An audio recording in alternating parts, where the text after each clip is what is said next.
Hello అండి, అందరికీ నమస్తే. ఈరోజు మంచి మాట. మనిషి ఉన్నతుడా కాదా అన్నది అతడి విజయాల్ని బట్టి కాదు, ప్రవర్తన బట్టి అంచనా వేయాలి. స్వామి వివేకానంద గారు చెప్పినటువంటి ఈ మంచి మాటతో ఈరోజు స్టోరీని స్టార్ట్ బేతాళ కథ అయినటువంటి నిదర్శనం. పట్టువదలని విక్రమార్కుడు చెట్టు వద్దకు తిరిగి వెళ్ళి చెట్టుపై నుంచి శవాన్ని దించి భుజాన్ని వేసుకొని ఎప్పట్లాగే మౌనంగా శ్మశానంకేసి నడవసాగాడు. రాజా, నిన్నింత కఠినమైన శ్రమతో కూడిన కార్యానికి పురుగొల్పినవాడు ఏ గురువో భక్తుడో యోగి లాంటి వాడో అయి ఉంటాడని నాకు అనుమానం కలుగుతుంది. ఎందుకంటే అలాంటి వాళ్ళు తమ వాక్చాతుర్యంతో ఎంతటి తెలివిమంతుడినైనా అపమార్గం పట్టించగలరు. అలాంటి వారి పట్ల అతి తీవ్రమైన పరీక్షకు గురి చేయబడిన పూర్ణచంద్రుడనే అతడి కథ చెబుతాను, శ్రమ తెలియకుండా విను అంటూ ఇలా చెప్పసాగాడు. రామచంద్రపురంలోని పూర్ణచంద్రుడు ఉండేవాడు. దేవుడంటే బొత్తిగా నమ్మకం లేదు. ఒకసారి ఆ ఊరుకు ఒక యోగి వచ్చి దైవభక్తి వల్ల కలిగే ప్రయోజనాలను గురించి బోధనలు చేశాడు. పూర్ణచంద్రుడు యోగిని ఒకనాడు ఏకాంతంగా కలుసుకుని, స్వామి, మీరు పదే పదే దైవభక్తి గురించి చెప్తున్నారు. అసలు దేవుడున్నాడనడానికి నిదర్శనమేమిటి అని అడిగాడు. నీ చుట్టూ ఉన్న ఈ ప్రపంచమే దేవుడి ఉనికికి నిదర్శనం నాయనా అన్నాడు యోగి. దేవుడు లేడనుకున్నా వీచే గాలి ఆగదు, ప్రవహించే నది ఆగిపోదు, ఎవరి జీవితాలు స్తంభించిపోవు. దేవుడున్నాడనేందుకు ప్రత్యేకమైన నిదర్శనం కావాలి. కేవలం నమ్మకం వల్ల కాక నిజంగానే దేవుడి వల్ల జరిగే విశేషం ఏమైనా ఉందా అని అడిగాడు పూర్ణచంద్రుడు. యోగికి పూర్ణచంద్రుడి సందేహం అర్థమైంది.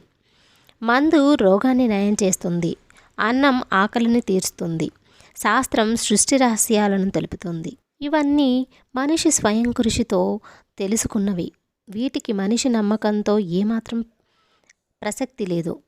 దేవుడి విషయంలో అలా కాదు. కొందరు భక్తులు నమ్మకం కొద్దీ దేవుడున్నాడంటున్నారు. సరే, ఉన్నాడనుకున్నాము, అందుకు సరైన నిదర్శనం లేదు. నీకు నిదర్శనమే కదా కావాలి. నిర్మలమైన మనస్సుతో భగవంతుని ఏదైనా కావాలని కోరుకో, ఆ కోరిక తీరుతుంది. అప్పుడు దేవుడున్నాడని నమ్ముతావా అని అడిగాడు యోగి. నాకే కోరికలు లేవు.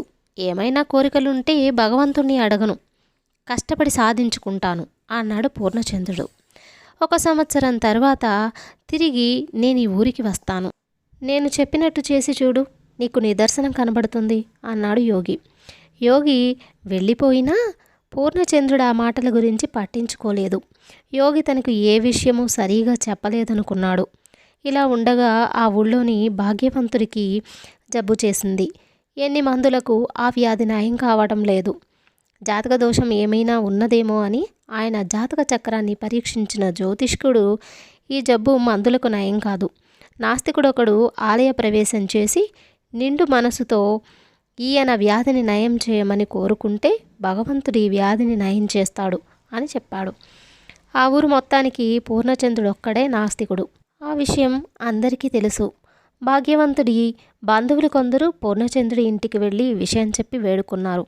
ఇది విని పూర్ణచంద్రుడికి ఆశ్చర్యమైంది. తను ఆలయ ప్రవేశం చేయడం లేదని, ఆ భగవంతుడి నిదర్శన చూపేందుకు తన వద్దకు రప్పించుకుంటున్నాడా అన్న అనుమానం కలిగింది అతడికి. అందువల్ల ఇందులోని నిజానిజాలు పరీక్షించాలనుకున్నాడు. భాగ్యవంతుడి ప్రాణాలు రక్షించటం కోసం పూర్ణచంద్రుడు మర్నాడు ఆలయానికి వెళ్ళాడు.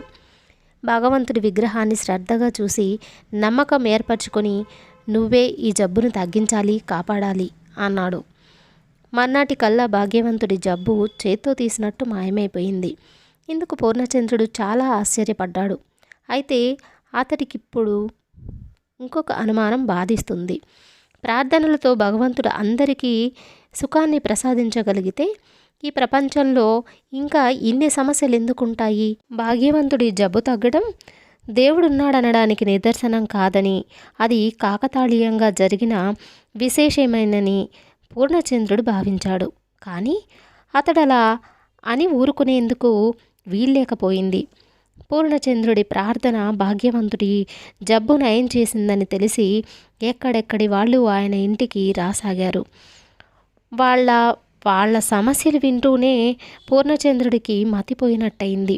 ఈ ప్రపంచంలో ఎన్ని సమస్యలు, వీటిని తన ప్రార్థన పరిష్కరిస్తుందంటే అతడికి నమ్మశక్యం కాకుండా ఉంది. అయినా పూర్ణచంద్రుడు నిర్మలమైన మనసుతో వాళ్ళ సమస్యలను పరిష్కరించమని ఆలయంలోని భగవంతుణ్ణి వేడుకున్నాడు. పూర్ణచంద్రుడు ప్రతి ప్రార్థన ఫలించింది. ఈ విధంగా పూర్ణచంద్రుడికి చాలా కీర్తి వచ్చింది. జనం ఆయన ఇంటికి ప్రతిరోజు తీర్థ ప్రజల రాసాగారు. పూర్ణచంద్రుడు అందరి సమస్యలు శ్రద్ధగా వినేవాడు. సమస్య పరిష్కారం మనిషి చేతిలో లేదన్న గట్టి నమ్మకం కలిగినప్పుడే ఆయన వెళ్ళి దైవ ప్రార్థన చేసేవాడు.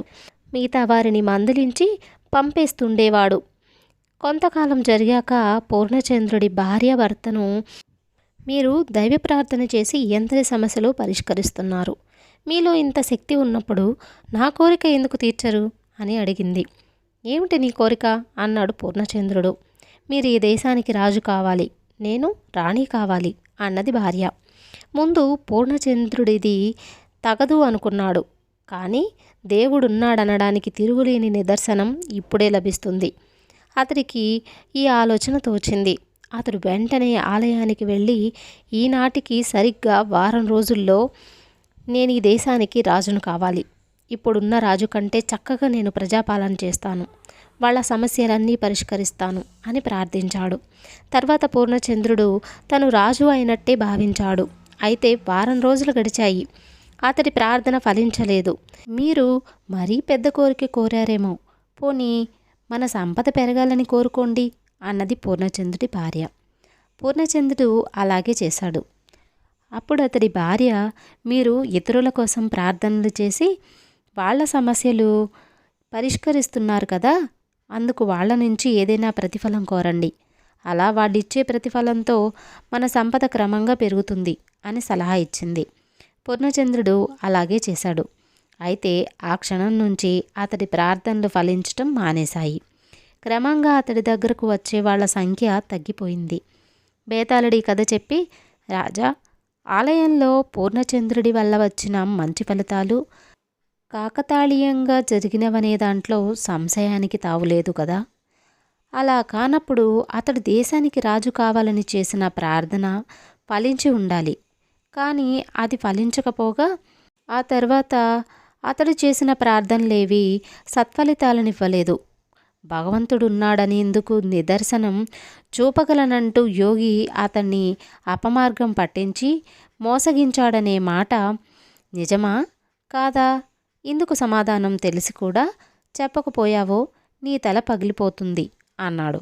దానికి విక్రమార్కుడు, ప్రథమంలో పూర్ణచంద్రుడు ఆలయంలో ప్రార్థన ద్వారా సాధించిన ఫలితాలు కాకతాళీయంగా జరిగినవి కాదు. అయితే అతడు స్వార్థబుద్ధితో తను రాజు కావాలని కోరినప్పటి నుంచి అతడి ప్రార్థనలకు విలువ లేకుండా పోయింది. దేవుడి మహిమలు నిదర్శనానికే తప్ప స్వప్రయోజనానికి పనికిరావు. స్వార్థబుద్ధితో మసిలేని వాడికి భగవంతుడు సాయపడతాడు. నిస్వార్థ బుద్ధితో పూర్ణచంద్రుడు కోరిన కోరికలు ఫలించటమే దేవుడున్నాడనేందుకు యోగి చూపిన నిదర్శనం. అందువల్ల యోగి పూర్ణచంద్రుణ్ణి మోసగించాడనడం సరికాదు అన్నాడు. రాజుకి విధంగా మౌనభంగం కలగగానే బేతాళుడు శవంతో సహా మాయమై తిరిగి చెట్టెక్కాడు. కథ సమాప్తం. తరువాతి కథ చిక్కుముడి. దాదాపు 2 సంవత్సరాల కాలం కుదరని వ్యాధితో బాధపడి తండ్రి మరణించగానే గిరిబాబు లోకంలో ఒంటరివాడైపోయాడు. అతడు ఉన్న కొద్దిపాటి పొలాన్ని అమ్మి తండ్రి చికిత్స కోసం చేసిన అప్పు తీర్చివేసి పట్నం వెళ్ళి ఏదైనా ఉద్యోగం సంపాదించుకోవాలని బయలుదేరాడు. దారిలో గిరిబాబు ఒక చిన్న గ్రామం దాటి కొంత దూరం వెళ్ళగానే బాట పక్కన ఒక చెట్టు నీడలో కూర్చుని ఉన్న ముసలివాడొకడు కనిపించి, పట్నం వెళ్తున్నావా బాబు? నేను అక్కడికి వెళ్తున్నాను. బాడుగు బండి కోసం ఇక్కడ ఆగాను. నువ్వు నాతో పాటు తోడుగా వస్తే కాస్త ధీమాగా ఉంటుంది. నేను గుండె జబ్బు మనిషిని అన్నాడు. అప్పటికి చాలా దూరం నడిచి ఉండటంతో గిరిబాబుకు చాలా అలసటగా ఉంది.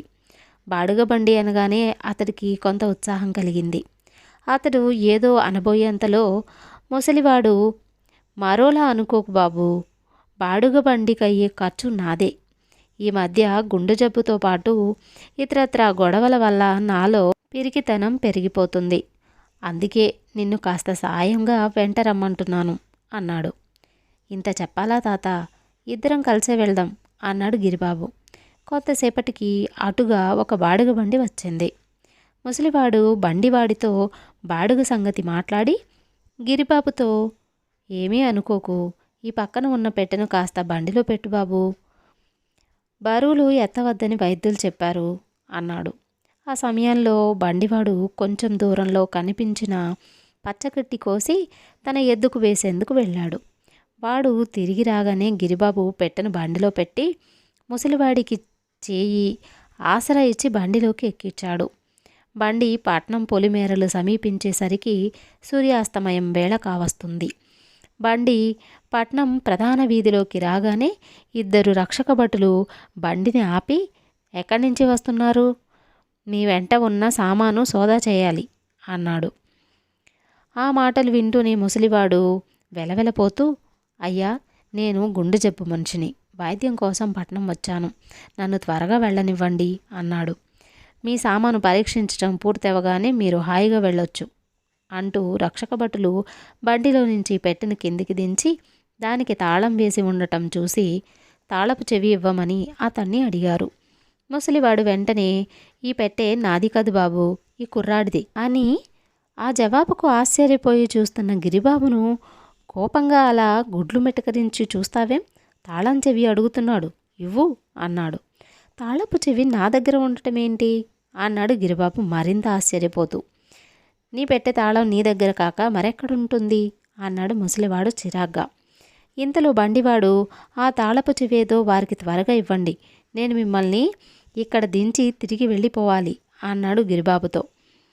పెట్టెను గిరిబాబు బండిలో పెట్టడం చూసిన బండివాడు ఆ పెట్టె అతడిదే అనుకున్నాడు. గిరిబాబు ఏం చేయాలో తోచక దిగాలు పడిపోయాడు. రక్షక భటులు విసుక్కుంటూ పెట్టె తాళం బద్దలు కొట్టారు. పెట్టెలో చాలా పాత బట్టలున్నాయి. వాళ్ళు వాటిని తొలగించి చూడగా అడుగున ఒక మూట కనిపించింది. వాళ్ళు ఆ మూటను విప్పారు.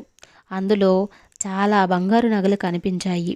రక్షక భటులిద్దరూ గిరిబాబు మెడ పట్టుకొని, ఓరి ఆరితేరిన దొంగ, పాత బట్టల అడుగున దాస్తే మాత్రం దొంగ సొత్తు దాగుతుందా?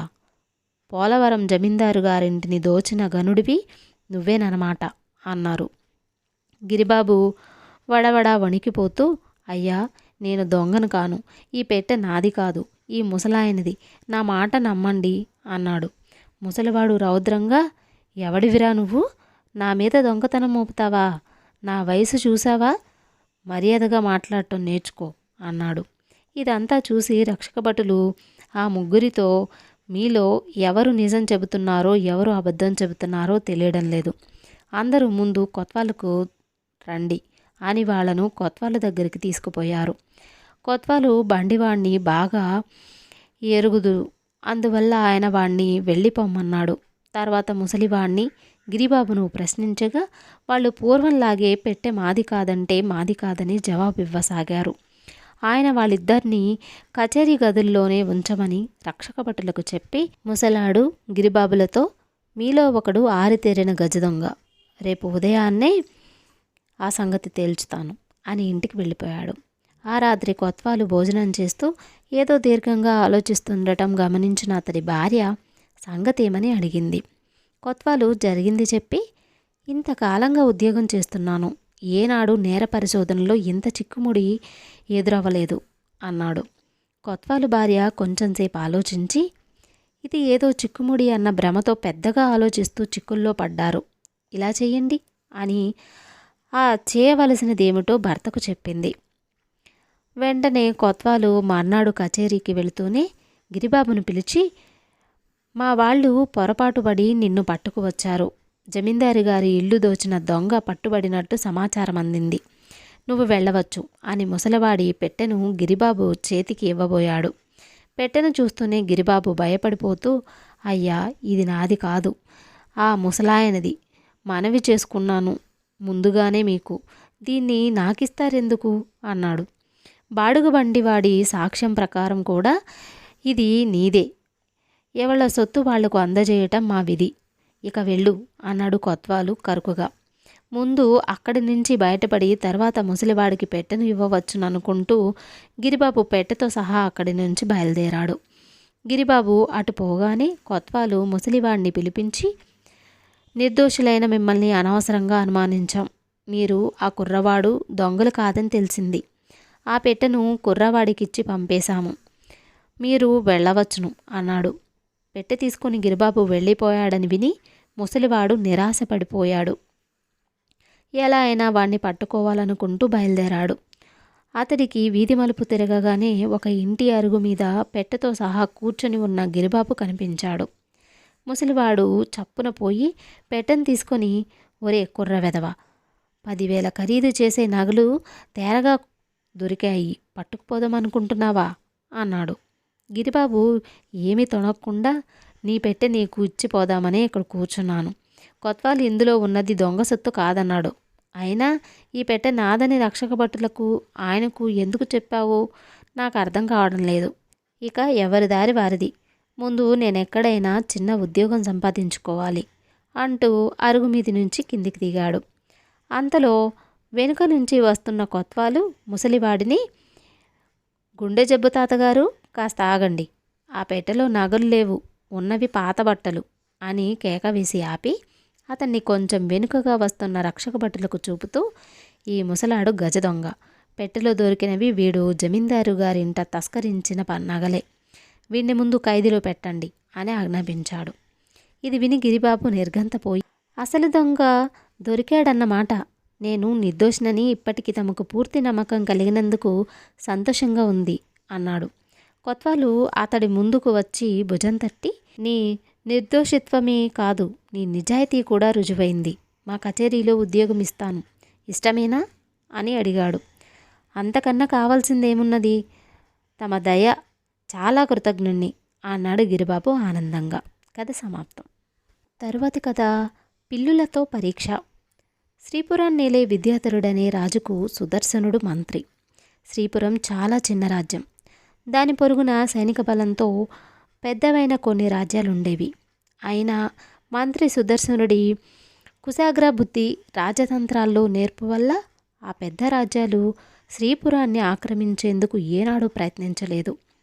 సుదర్శనుడికి క్రమంగా వయసు పైబడి వృద్ధాప్య దశకు వచ్చాడు. ఆయన తరచూ అనారోగ్యానికి గురి అవుతూ ఉండేవాడు. ఆస్థాన వైద్యులు ఆయనకు మంత్రి పదవి నుంచి విరమించి విశ్రాంతి తీసుకోవాల్సిందిగా సలహా ఇచ్చారు. ఈ సంగతి విన్న రాజు విద్యాధరుడు ఆయనతో, తమరు పదవీ విరమణ చేయటం తప్పనిసరిగా కనబడుతుంది. పదవిలో ఉండగానే రాజ్యానికి ఒక మంత్రిని ఎన్నిక చేయవలసిందిగా కోరుతున్నాను అన్నాడు. సుదర్శనుడు అందుకు అంగీకరించి మంత్రి పదవికి అర్హులైన వారి కోసం రాజ్యంలో చాటింపు వేయించాడు. అది విన్న విద్యాధికులైన ఎందరో యువకులు రాజధానికి వచ్చి సుదర్శుణ్ణి చూడబోయారు. ఆయన వారికి ఎన్నో పరీక్షలు పెట్టి అన్నింటిలోనూ సమవుజ్జీలు అనిపించుకున్న ముగ్గురిని ఎన్నిక చేశాడు. ఇప్పుడు వారిలో ఒకరిని మంత్రి పదవిలో నియమించవలసి ఉన్నది.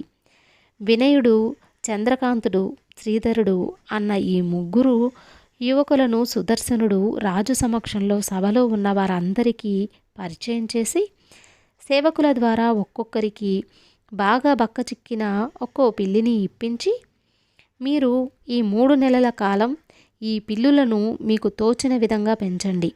అందుకుగాను ఖజానా నుంచి తలా ఒక 1000 బంగారు కాసులు తీసుకోండి.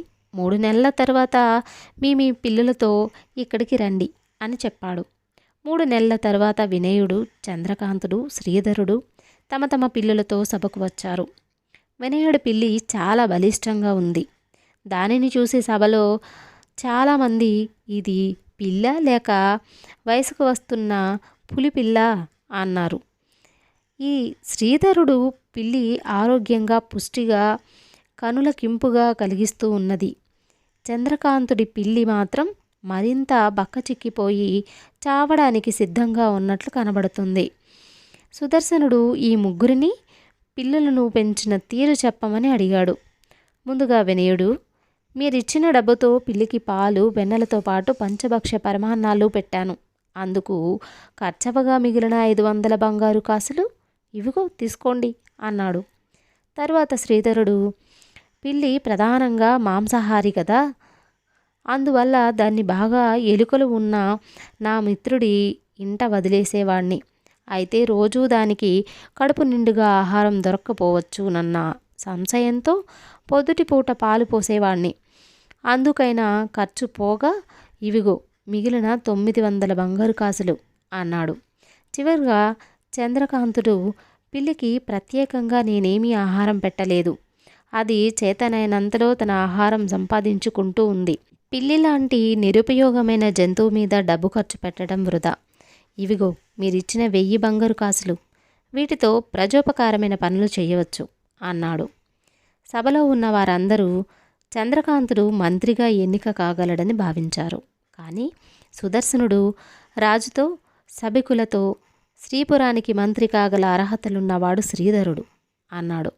ఈ మాటలు రాజు విద్యాధరుడితో పాటు సభికులకు కూడా ఆశ్చర్యం కలిగించాయి. అది గ్రహించిన సుదర్శనుడు, పిల్లులను పెంచిన తీరు ఈ ముగ్గురూ చెప్పగా మీరంతా విన్నారు కదా. వినయుడిలో ఇంగిత జ్ఞానం పాలు చాలా తక్కువ. ఒక పిల్లిని పెంచేందుకు 3 నెలల కాలంలో 500 బంగారు కాసులు వ్యయం చేశాడు. ఎంత బలంగా చురుగ్గా ఉన్న పిల్లి ఎలుకలను పట్టడానికి మించి చెయ్యగలిగిన ఘనకార్యం ఏమీ ఉండదు. ఇక చంద్రకాంతుడి సంగతి, ఇతడిలో వివేకాన్ని మించిన పిసినారి గుణం ఉన్నది. మచ్చుకైనా దయాగుణం, జీవకారుణ్య లక్షణాలు లేవు. ఇవి లేనివాడు ఒక రాజ్యానికి మంత్రిగా రాణించలేడు. పిల్లి చిక్కిపోతున్నప్పుడైనా దానికి సరైన ఆహారం దొరకడం లేదని గ్రహించి తగిన ఆహారం పెట్టవలసింది. ఈ పరీక్షలో 100కి 100 పాళ్ళు నెగ్గినవాడు శ్రీధరుడు. అతడు పిల్లికి సహజాహారమైన ఎలుకల కోసం దాన్ని తన మిత్రుడి ఇంట వదిలాడు. ఆ విధంగా దాని ఆకలి బాధ నివారణ అవడమే కాక ఆ మిత్రుడికి కొంత ఎలుకల బాధ తప్పి ఉంటుంది. అంతేకాక ఎందుకైనా మంచిదన్న ముందు చూపుతో దానికి ఒక పూట స్వయంగా పాలు పోశాడు. మంత్రి అయిన వాడిలో ఉండవలసిన వివేకం, విచక్షణ జ్ఞానం అన్నీ శ్రీధరులో సహజ లక్షణాలు అనడంలో సందేహం లేదు.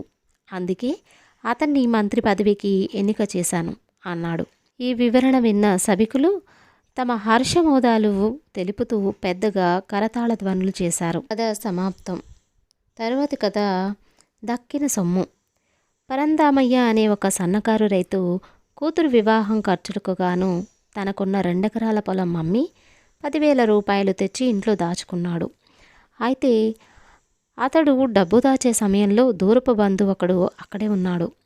కొద్దిసేపటి తర్వాత పరందామయ్య ఏదో పని మీద బయటకు వెళ్ళాడు. ఆ సమయంలో అతడి భార్య పెరట్లో ఉంది. ఇదే అవకాశంగా తీసుకొని ఆ బంధువు డబ్బు దొంగిలించి ఇంటికి వెళ్ళిపోయాడు. ఆ బంధువు పేరు శరభయ్య. అతడికి పెళ్లికెదిగిన కూతురుంది. కాబోయే అల్లుడికి కట్న కానుకలు ఇచ్చే స్తోమత లేక సతమతమవుతున్నాడు. ఆ కుర్రవాడు అదే ఊళ్ళో ఉన్న సోమయ్య అనే అతడి కొడుకు. ఆ సంబంధం స్థిరపరుచుకుని వద్దామని శరభయ్య అప్పటికప్పుడే సోమయ్య ఇంటికి బయలుదేరాడు. అలా బయలుదేరే ముందు శరభయ్య తను దొంగిలించి తెచ్చిన డబ్బును అటక మీద పాత సామానుల మధ్య దాచిపెట్టాడు. అయితే అతడి కొడుకు సుభద్రయ్య తండ్రి చిన్న సంచితో అటక ఎక్కటం గమనించాడు.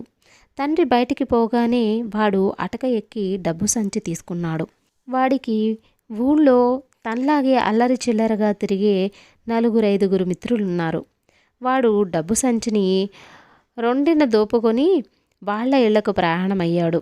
సుభద్రయ్య పట్టరాని ఉత్సాహంతో అలా వీధిన పోతుండగా రొండిన ఉన్న డబ్బు సంచి జారి కింద పడిపోయింది.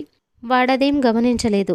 కొంత సమయం గడిచాక ఆ దారిన బండిలో సరుకులు వేసుకొస్తున్న ఆ ఊరి షావుకారు బంగారు శెట్టి దాన్ని చూశాడు. ఆయన బండి దిగి సంచిని తీసుకొని బండిలో వేసి తిరిగి బండి ఎక్కాడు. సంచిలో ఏదో డబ్బుందన్న అనుమానం ఆయనకు కలిగింది.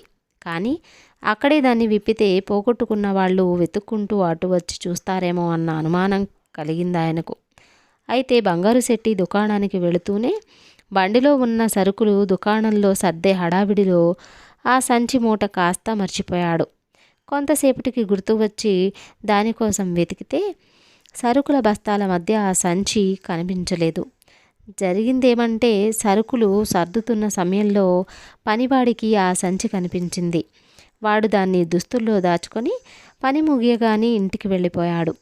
వాడక్కడ సంచి విప్పి చూశాడు. అందులో ఉన్న డబ్బు చూసి వాడి భార్య మూర్చపోయినంత పనిచేసింది. ఇంత డబ్బు మన దగ్గర ఉందని తెలిస్తే మన ప్రాణానికి ప్రమాదం. ఎవడో ఒకడు తెగించి దొంగలించడానికి ప్రయత్నిస్తాడు. దీన్ని ఇప్పుడే గుట్టు చప్పుడు కాకుండా పెరట్లో పాతేద్దాం అన్నది వాడి భార్య. కానీ వాళ్ళు అనుకున్నట్టు జరగలేదు. వాళ్ళిద్దరూ పెరట్లో గొయ్యి తీసి డబ్బు పాతి పెట్టడం పొరిగింట్లో ఉన్న శేషయ్య అనే అతను చూశాడు. అతడికి ఆ సంచిలో ఏదో విలువైన వస్తువు ఉన్నదన్న అనుమానం కలిగింది. పనివాడు వాడి భార్య ఇంట్లోకి వెళ్ళి తలుపులు మూసుకోగానే అతడు పెరటి గోడ దూకి వచ్చి గొయ్యి మీది మట్టిలాగి సంచి తీసి తిరిగి గోడ మీదుగా తన పెరట్లోకి దిగాడు.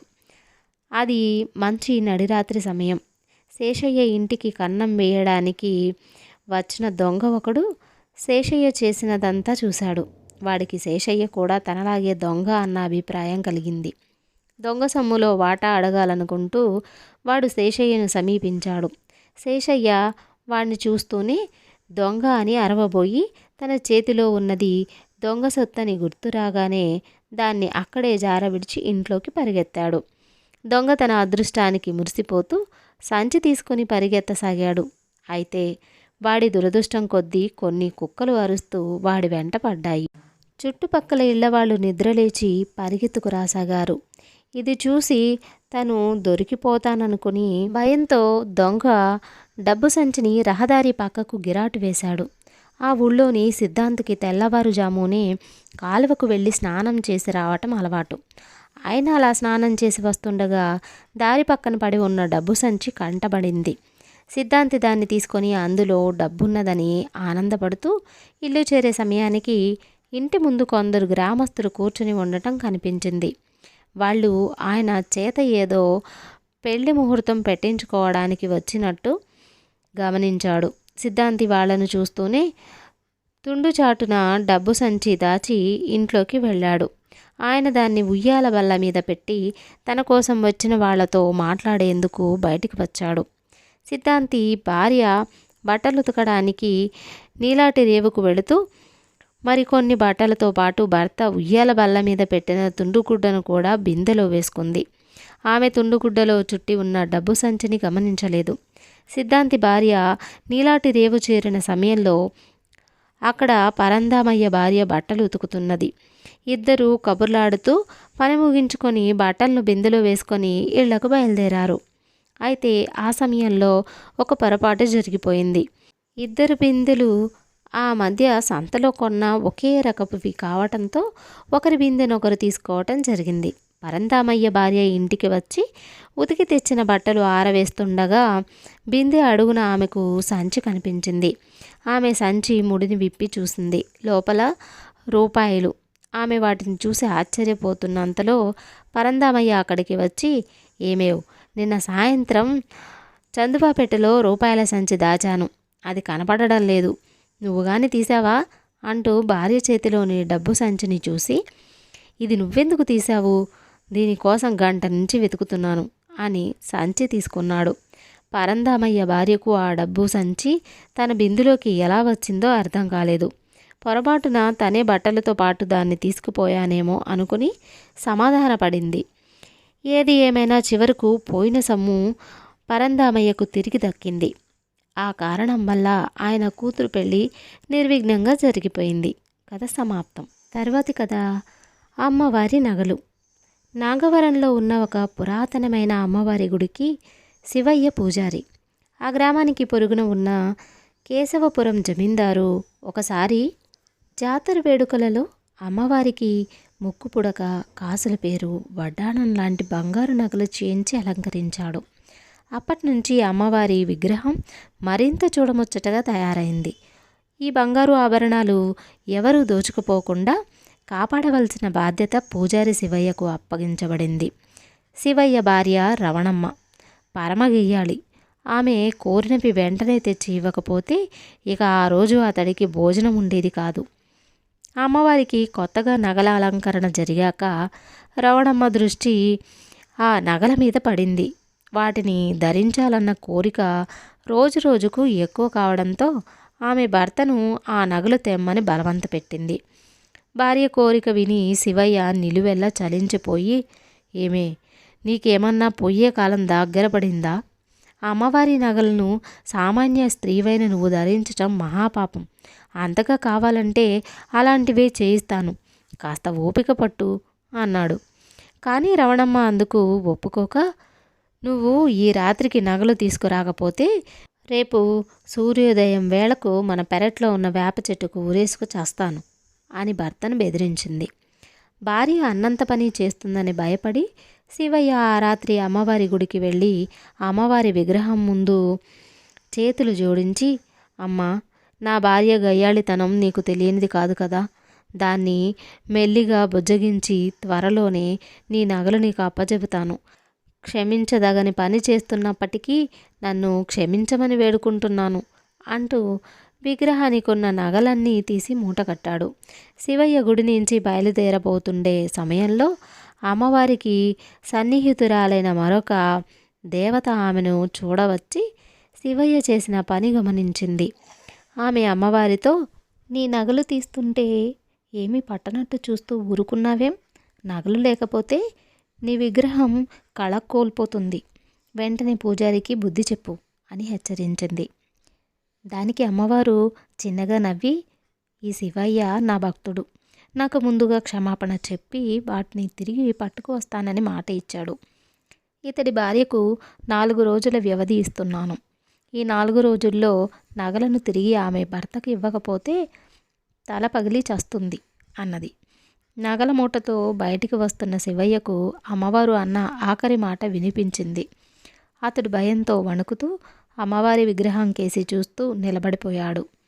అయితే ఆ తర్వాత అతడికి ఎలాంటి మాటలు వినిపించలేదు. దాంతో తాను భయపడ్డానేమో అన్న సంశయం కలిగింది శివయ్యకు. అతడు గుడికి భద్రంగా తాళం వేసి నగల మూటతో ఇంటికి వచ్చి వాటిని భార్యకిచ్చాడు. రవణమ్మ ఆనందపడిపోతూ అమ్మవారి నగలను అప్పటికప్పుడే ధరించింది. శివయ్య భార్యకేసి కోపంగా చూస్తూ తను అమ్మవారి గుడిలో విన్న మాటలు చెప్పాడు. ఆమె భర్తకేసి మరింత కోపంగా చూస్తూ, నీలో పిరికితనం ఎక్కువ. అమ్మవారి నగలు తీసుకుపోతున్నావనన్న భయం కొద్దీ ఏవో మాటలు విన్నానని భ్రమపడ్డావు. నేను మాత్రం ఈ నగలు ఇచ్చేది లేదు అన్నది. నా భార్యను కాపాడే భారం నీదేనమ్మా అని శివయ్య అమ్మవారికి మనసులోనే మరొకసారి మొక్కుకున్నాడు. 3 రోజులు గడిచాయి.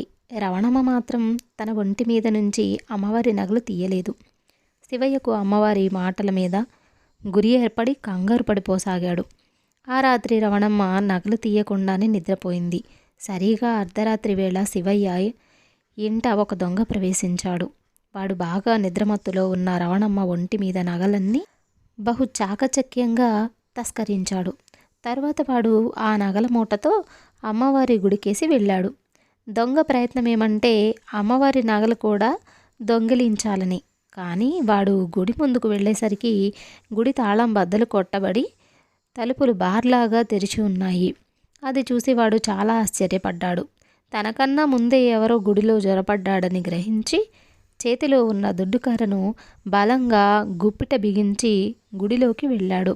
అయితే అంతకు ముందే గుడికి తాళం బద్దలు కొట్టి లోన ప్రవేశించిన మరొక దొంగ అమ్మవారి విగ్రహానికి నగలు లేకపోవడం చూసి గతుక్కుమన్నాడు. వాడికి ఆ నగలను మరెవడో దోచుకుపోవడమో లేక రక్షణ కోసం పూజారి ఇంటికి తీసుకుపోవడమో జరిగి ఉంటుందన్న అనుమానం కలిగింది. వాడు నిరాశతో బయటికి వస్తున్నాడు. ఆ సమయంలో వాడికి నగల మూటతో లోపలికి వస్తున్న దొంగ కంటపడ్డాడు. వెంటనే వాడు చేతిలో ఉన్న దుడ్డుకర్రను పైకెత్తి, ఒరే, నాకన్నా ముందే వచ్చి నగలు దోచుకొని మూట కట్టావన్నమాట అంటూ దొంగ తల మీద కొట్టాడు.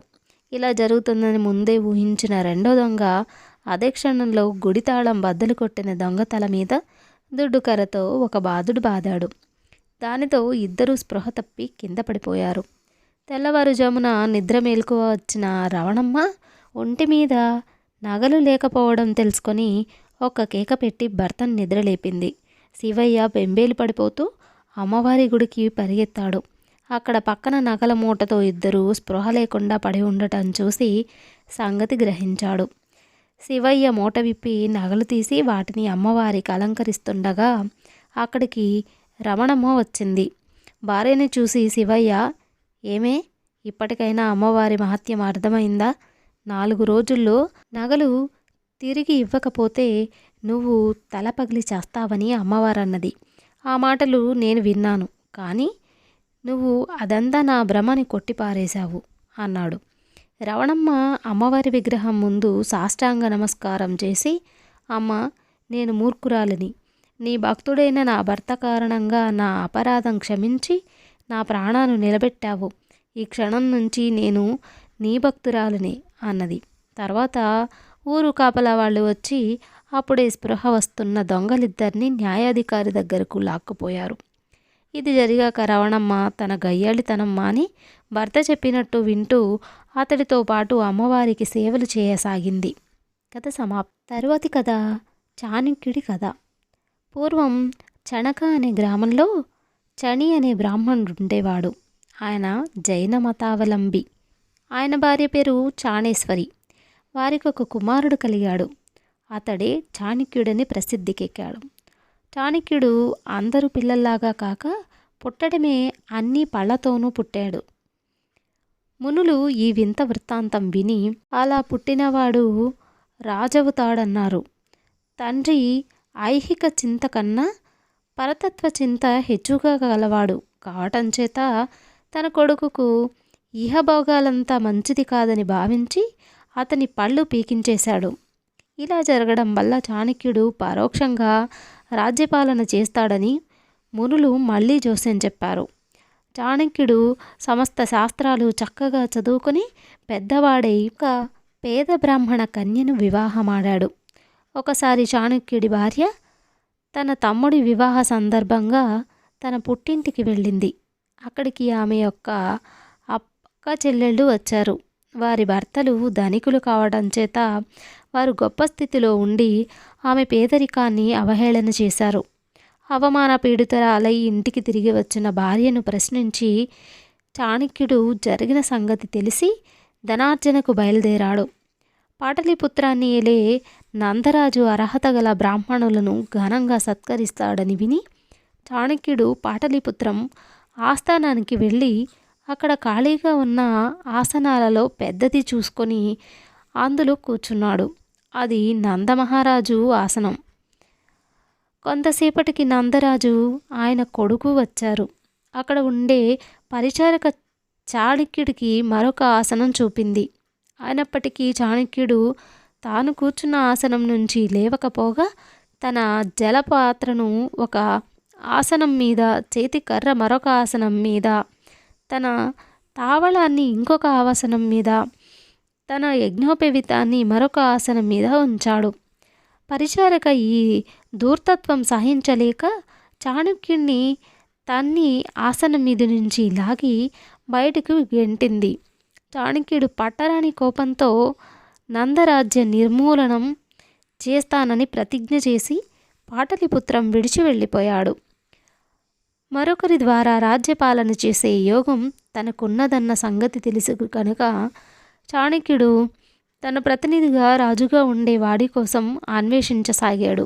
ఆయన సంచారం చేస్తూ మయూర పోషకులుండే గ్రామానికి వచ్చాడు.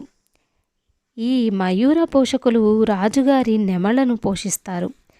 గ్రామ పెద్ద యొక్క కుమార్తె గర్భవతిగా ఉండి చంద్రుణ్ణి తాగాలన్న కోరికతో తహతహలాడుతున్నట్టు చాణక్యుడికి తెలిసింది. ఆమెకు పుట్టబోయే బిడ్డను నేను పెంచుకునే షరతు మీద నేను ఆమె కోరిక తీర్చగలను అని చాణక్యుడు గ్రామ పెద్దతో అన్నాడు. ఇందుకు గ్రామ పెద్ద అతని భార్య కూడా సమ్మతించారు. చాణక్యుడు ఒక గుడిసె కట్టించి దాని కప్పులో ఒక కంత ఏర్పాటు చేయించాడు. రాత్రివేళ చంద్రకిరణాలు పడే చోట పాలగిన్నె ఉంచి గర్భవతిని గుడిసెలోకి తీసుకుపోయి, అదుగో చంద్రుడు, దాన్ని తాకియ్యి అన్నాడు. ఆమె నిజమేనన్న భ్రమతో పాలు తాగేటప్పుడు కప్పు పైన ఉన్న ఒక మనిషి కప్పులోని రంధ్రాన్ని క్రమంగా మూసేశాడు. తాను చంద్రుణ్ణి తాగేశానని గర్భవతి తృప్తి పడింది. ఈ కారణంగా ఆమెకు పుట్టిన కుర్రవాడికి చంద్రగుప్తుడు అని పేరు పెట్టారు. ఇది జరిగాక చాణక్యుడు ధనార్జన కోసం మళ్ళీ దేశయాటన సాగించాడు. ఆయన ఆ గ్రామానికి తిరిగి రావడానికి కొంతకాలం పట్టింది. వస్తుండగా ఆయనకు కొందరు పిల్లలు కనిపించారు. వారిలో చంద్రగుప్తుడు కూడా ఉన్నాడు. అతను రాజులాగా ప్రవర్తిస్తున్నాడు. మిగిలిన వాళ్ళు అతన్ని రాజులాగే చూస్తున్నారు. చాణక్యుడు చంద్రగుప్తుని గుర్తించలేదు. కానీ అతను టీవీ చూసి ఆశ్చర్యపడి అతడి శక్తి పరీక్షించడానికి తనకేమైనా దానం చెయ్యమన్నాడు. ఆ కనిపించే ఆవుల మందను తీసుకుపోండి, నేనిచ్చానంటే ఎవరూ అభ్యంతరం చెప్పరు అన్నాడు చంద్రగుప్తుడు. చాణక్యుడు సంతోషించి ఆ కుర్రవాడే చంద్రగుప్తుడని ఇతర పిల్లలను అడిగి తెలుసుకున్నాడు. నీవు రాజైనప్పుడు నీకు రాజ్యం కావాలి కదా, నేనిప్పిస్తాను, నా వెంట రా నాయనా అని ఆయన చంద్రగుప్తుని తన వెంట తీసుకుపోయాడు. తాను సంపాదించిన ధనంతో చాణక్యుడు సైనిక మూకనొకదాన్ని పోగు చేసి పాటలీపుత్రాన్ని ముట్టడించాడు. బలమైన శత్రుసేనలు చాణక్యుడి సేనను అవలీలగా చిత్తు చేసి పారేశాయి. చాణక్యుడు చంద్రగుప్తుడు ప్రాణాలతో పారిపోసాగారు. నందుడి సైనికులు వారిని తరుముకొచ్చారు. చాణక్యుడు చంద్రగుప్తుడు ఒక సరస్సు వద్దకు చేరుకునేసరికి వారిని తరుముకొచ్చే సైనికులలో ఒకడు దగ్గర పడ్డాడు. అప్పుడు చాణక్యుడు ఒక యుక్తి పన్నాడు. తాను తపస్విలాగా సరస్సు ఒడ్డున కూర్చుని చంద్రగుప్తుని నీటిలోకి దిగమన్నాడు. వెంటనే అశ్వీకుడు చాణక్యుడున్న చోటికి వచ్చి, ఇటుగా ఎవరైనా పరిగెత్తుకుంటూ వచ్చారా అని అడిగాడు. చాణక్యుడు నీటిలో ఉన్న చంద్రగుప్తుడి కేసి చూపాడు. వెంటనే సైనికులు గుర్రం దిగి తన కత్తి పక్కన పెట్టి నీటిలో దిగడానికి కవచం విప్పసాగాడు. ఆ క్షణంలో చాణక్యుడు లేచి సైనికుడి కత్తి తీసి వాడి కంఠం తెగగోశాడు. తరువాత చాణక్యుడు చంద్రగుప్తుడు ఆ సైనికుడి గుర్రం మీద ఎక్కి పలాయనం సాగించారు. అప్పుడు చాణక్యుడు చంద్రగుప్తుని, ఆ సైనికుడు నీటిలో ఉన్న నిన్ను చూసినప్పుడు నీకేమనిపించింది అని అడిగాడు. కర్తవ్యం గురువుగారికే తెలుసును అనుకున్నాను అన్నాడు చంద్రగుప్తుడు. దీనిని బట్టి చంద్రగుప్తుడు రాజై తాను మంత్రి అయినప్పటికీ అతను తనకు విధేయుడై ఉండగలడని చాణక్యుడు గ్రహించాడు. ఇంతలో మరొక అశ్వీకుడు వారిని తరుముకుతూ వచ్చాడు. చాణక్యుడు వాణ్ణి కూడా యుక్తితో చంపేశాడు. ఈసారి ఆయన బట్టలు ఉతికి చాకలినొక్కడిని, రాజుగారు మీ చాకలి వాళ్ల మీద అలిగి నిన్ను పట్టుకోవడానికి సైనికుణ్ణి పంపుతున్నారు అని భయపెట్టి చాకిరీవు నుంచి పంపేసి వాడి స్థానం తాను ఆక్రమించి చంద్రగుప్తుని నీటిలోకి పంపాడు. రెండవ అశ్వీకుడు చచ్చాక ఇద్దరూ పలాయనం సాగించారు. తిండికి మాడుతూ వాళ్ళిద్దరూ ఆ సాయంకాలం ఒక గ్రామం చేరారు. ఎవరు తిండి పెడతారా అని చూస్తూ గ్రామంలో నడుస్తుండగా ఒక ఇంట వారికి ఒక విషయం గోచరించింది. ఒక బీదది వయసు మళ్ళినది తన పిల్లల కోసం వంట చేసి కంచాలలో వడ్డించింది. ఒక కుర్రవాడు ఆత్రంగా అన్నంలో చెయ్యి పెట్టేసరికి చెయ్యి చురుక్కుమన్నది. అది చూసి, తల్లి, ఏమిరా నీవు చాణక్యుడిలాగే మందమతిలాగా ఉన్నవే అన్నది. ముక్కు ముఖము ఎరుగని ఆ పేద స్త్రీ తనని అంత మాట అన్నందుకు ఆశ్చర్యపడి చాణక్యుడు ఆ ఇంటిలో ప్రవేశించి ఆమె అలా అనడానికి కారణం అడిగాడు. ఒక చివర నుంచి చల్లబడిన అన్నం తింటూ రాక వీడు కంచం మీదనే చెయ్యి పెట్టి కాల్చుకున్నాడు నాయనా. చాణక్యుడి లాంటి బుద్ధి తక్కువ పనే కదా చేశాడు. పరిసరాలు జయించుకుంటూ పోగా ఏకంగా రాజధానిని ముట్టడించాడు అన్నది ఆ పేదరాలు. ఇది చాణక్యుడికి మంచి గుణపాఠమైంది. ఆయన వెంటనే హిమవత్కూటానికి వెళ్ళి ఆ రాజ్యాన్ని ఏలే పర్వతుడిని రాజుతో ఒక ఒడంబడిక చేసుకున్నాడు. దాని ప్రకారం పర్వతకుడు నందరాజును జయించడానికి చాణక్యుడికి సహాయపడాలి. అందుకు గాను అతను నందుడు ఓడినాక ఆ రాజ్యంలో సగం పొందుతాడు. ఈ ఒప్పందం ప్రకారం చాణక్యుడు పర్వతకుడు ఏకమై పాటలీపుత్ర పరిసర ప్రాంతాలన్నింటినీ జయించసాగారు. ఒక నగరం వారికి లొంగక బలంగా నిలబడింది. దాన్ని జయించే మార్గం తోచక చాణక్యుడు ఒక త్రిదండి సన్యాసి వేషం ధరించి నగరం ప్రవేశించాడు. నగరంలో సప్తమాతృకాలయం ఉన్నది. ఆ ఆలయంలో ఉండే 7 దేవతలు ఆ నగరాన్ని కాపాడుతారని అక్కడి ప్రజల విశ్వాసం. శత్రువుల ముట్టడితో విసిగి వేసారి ఉన్న పౌరులు కొందరు సన్యాసి వేషంలో ఉన్న చాణక్యుడిని చూసి, స్వామి, ఈ ముట్టడి ఎప్పటికీ అంతమవుతుంది అని అడిగారు. నాయన్లారా, సప్తమాతృకలు ఆలయాన్ని విడిచిపెడతా కానీ ఈ ముట్టడి పోదు అని చాణక్యుడు వారితో చెప్పాడు. మూఢులైన ఆ పౌరులు ఆ మాటలు నమ్మి ఆలయంలో నుంచి సప్తమాతృకుల విగ్రహాలను తీసేశారు. చంద్రగుప్తుడికి, పర్వతుడికి చాణక్యుడి సంకేతం అందింది. వారు ముట్టడి ఎత్తేసి వెళ్ళిపోతున్నట్టుగా కొంత దూరం సైన్యాలను తీసుకుపోయారు. నగరవాసులు ముట్టడి తొలగినందుకు పరమానందం చెంది ఉత్సాహంలో మునిగి తేలుతూ ఉన్న సమయంలో సేనలు అకస్మాత్తుగా వచ్చిపడి నగరాన్ని వశపరుచుకున్నాయి. చాణక్యుడి పాటలీపుత్రం పైకి వెళ్ళాడు. ఈసారి జరిగిన యుద్ధంలో నందుడు ఓడి చాణక్యుడికి లొంగిపోయాడు.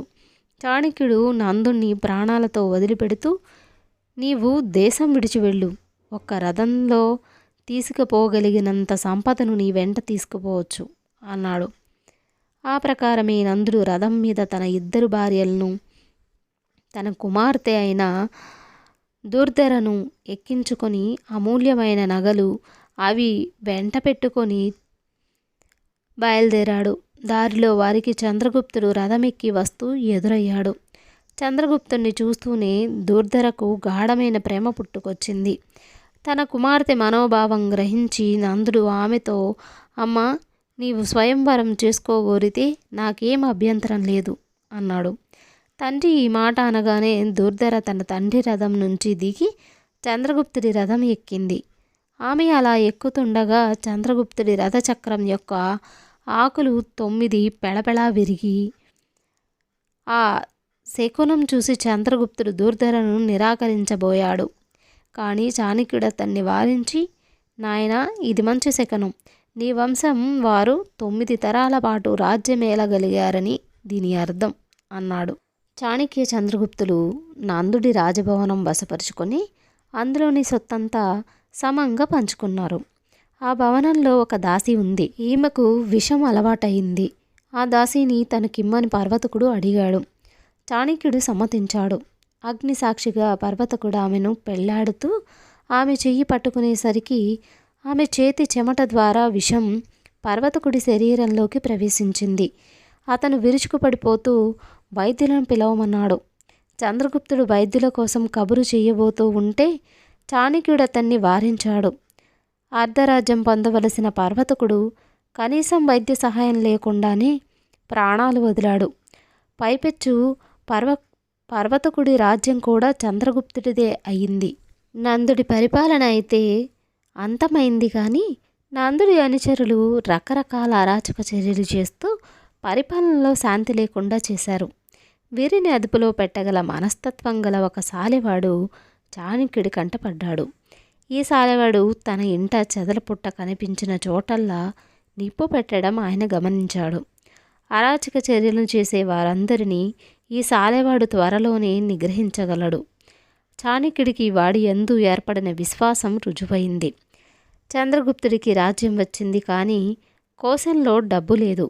ఈ లోటు భర్తీ చేయడానికి చాణక్యుడు దొంగపాచికలతో బంగారు పట్టం పెట్టి జూదమాడి కొంత బంగారం గడించాడు. కానీ ఇలా కోశాన్ని నింపటం దాదాపు అసాధ్యంగా కనిపించింది. అప్పుడు చాణక్యుడు ఒక యుక్తి చేశాడు. ఆయన నగరంలోని ధనికులందరినీ విందుకు పిలిచి భోజనం పెట్టి పుష్కలంగా తాగించాడు. అందరూ కైపు మీద ఉండగా చాణక్యుడు లేచి నిలబడి తన అదృష్టం ఎలాంటిదో, రాజు ఎలా తన చెప్పు చేతులలో ఉంటాడో తెలియజేసే శ్లోకం ఒకటి చదివాడు. వెంటనే మిగిలిన వాళ్ళు కూడా తమ గొప్పలు చెప్పుకొని ఎవరి దగ్గర ఎంతెంత ధనం ఉన్నది బయట పెట్టుకున్నారు. చాణక్యుడు వారి బొక్కసాలు కొల్లగొట్టి రాజుగారి బొక్కసం నింపాడు. చంద్రగుప్తుడి రాజ్యంలో ఒకసారి పెద్ద కరువు వచ్చింది. రాజధానిలో ఉండే జైన సైన్యాలకు భిక్ష కరువైంది. వారి ఆచార్యుడైన సుస్థిడు తన శిష్యులను నగరం విడిచిపోయి మరెక్కడనైనా భిక్ష చేసుకొని బతకమని సలహా ఇచ్చాడు. అందరూ వెళ్ళిపోయారు. కానీ 2 శిష్యులు గురువును వదిలిపోవడానికి మనస్కరించక తిండి కోసం ఒక ఎత్తు వేశారు. వారికొక అంజనం తెలుసు. అది కళ్ళకు పూసుకున్న వాళ్ళు అదృశ్యులవుతారు. ఆ శిష్యులిద్దరూ ఆ అంజనం పూసుకొని అదృశ్యులై రాజగృహం ప్రవేశించి చంద్రగుప్తుడి పళ్ళెం వద్దనే కూర్చుని అతనితో పాటు భోజనం చేసి వెళ్ళిపోతూ వచ్చారు. ఇలా కొంతకాలం గడిచాక చాణక్యుడు చంద్రగుప్తుడు చిక్కిపోతున్న లక్షణాలు గమనించి కారణం అడిగాడు. నాకు కూడా కారణం తెలియట్లేదు. రోజు నాకు మామూలు ప్రకారమే భోజనం వడ్డిస్తున్నారు, కానీ అదంతా నా కడుపులోకి పోవడం లేదని చెప్పగలను అన్నాడు చంద్రగుప్తుడు. ఎవరైనా అదృశ్యంగా వచ్చి చంద్రగుప్తుడి ఆహారాన్ని తస్కరిస్తూ ఉండవచ్చునని చాణక్యుడికి తోచింది. ఇది నిజమో కాదో తేల్చుకోవడానికి ఆయన చంద్రగుప్తుడి భోజనశాల అంతటా మెత్తని పొడి చల్లించాడు. చంద్రగుప్తుడి భోజనం పూర్తి అయ్యాక ఆ పొడిలో ఎవరివో కాళ్ల గుర్తులు కనిపించాయి. మర్నాడు చంద్రగుప్తుడు భోజనం చేసే సమయంలో చాణక్యుడు భోజనశాలలో ఘాటైన పొగ పెట్టించాడు. ఆ పొగకు అందరి కళ్ళు చిరచిరలాడి ఆగకుండా కన్నీళ్లు కారాయి. ఆ నీటి వెంట జైన యువకులు పెట్టుకున్న అంజనం కాస్త కరిగిపోయి వారు అందరికీ కనిపించారు. అందరూ నిర్ఘంతపోయారు. వారికి కోపం కూడా వచ్చింది. అయితే చాణక్యుడు మాత్రం జైన సన్యాసులకు ఒక నమస్కారం పెట్టి మర్యాదగా సాగనంపాడు. ఇతరుల ఎంగిలి తిన్నందుకు చంద్రగుప్తుడు బాధపడుతుంటే వారికి భిక్ష పెట్టినందుకు పుణ్యం లభించిందని నచ్చ చెప్పాడు. అయినప్పటికీ చాణక్యుడు ఆచార్యుడికి కబురు చేసి ఆయన శిష్యులు చేసిన పనికి ఆక్షేపణ తెలియజేశాడు. తప్పు మీ పౌరులదే. మా సన్యాసులకు వారు భిక్ష పెట్టినట్టయితే ఇలాంటి పరిస్థితి ఏర్పడి ఉండదు అని ఆచార్యుడు జవాబు పంపాడు. అది మొదలు పాటలీపుత్రంలో జైన సన్యాసులకు విడవకుండా భిక్ష లభించే ఏర్పాటు జరిగాయి. చంద్రగుప్తుడి పైన ఎవరైనా విషప్రయోగం చేస్తారేమోనని చాణక్యుడు అతని ఆహారంలో విషం చేర్చమని ఆజ్ఞాపించాడు.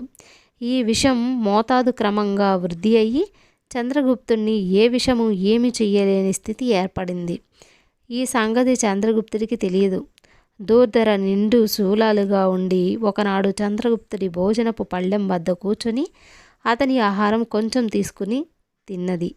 అది బాగా విషపూరితం కావటం చేత వెంటనే ఆమె ప్రాణాలు వదిలింది. ఆ క్షణంలోనే అక్కడికి వచ్చిన చాణక్యుడు జరిగిన ప్రమాదం గుర్తించి అప్పుడే ప్రాణాలు వదిలిన దూర్ధర గర్భాన్ని చీల్చి అందులో నుంచి శిశువును లాగాడు. అప్పటికి ఒక్క బిందువు విషం శిశువులోకి ప్రవేశించింది.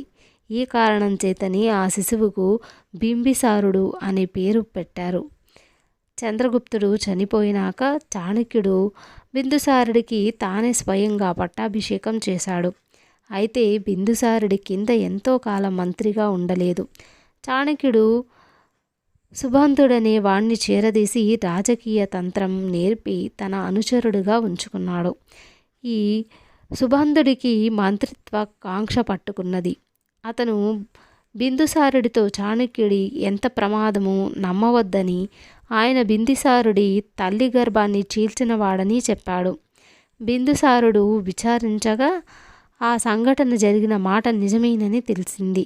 దాంతో అతనికి చాణక్యుడి పైన ఎక్కడలేని ద్వేషం పుట్టుకొచ్చింది. తన ప్రత్యర్థి జయించాడని తెలియగానే చాణక్యుడు తన భవిష్యత్తును గురించి వైరాగ్యం అవలంబించాడు. కానీ ఆ ప్రత్యర్థిని మాత్రం క్షమించలేదు. సుబంధుడి పతనం కోసం ఆయన ఒక ప్రయోగం చేశాడు. ఆయన భూర్జర పత్రాలపైన ఏదో రాసి ఆ పత్రాలను కొన్ని సుగంధ ద్రవ్యాలను ఒక అందమైన పేటికలో ఉంచి ఆ పేటికను తన పెట్టెలో పెట్టి భద్రంగా తాళం వేశాడు.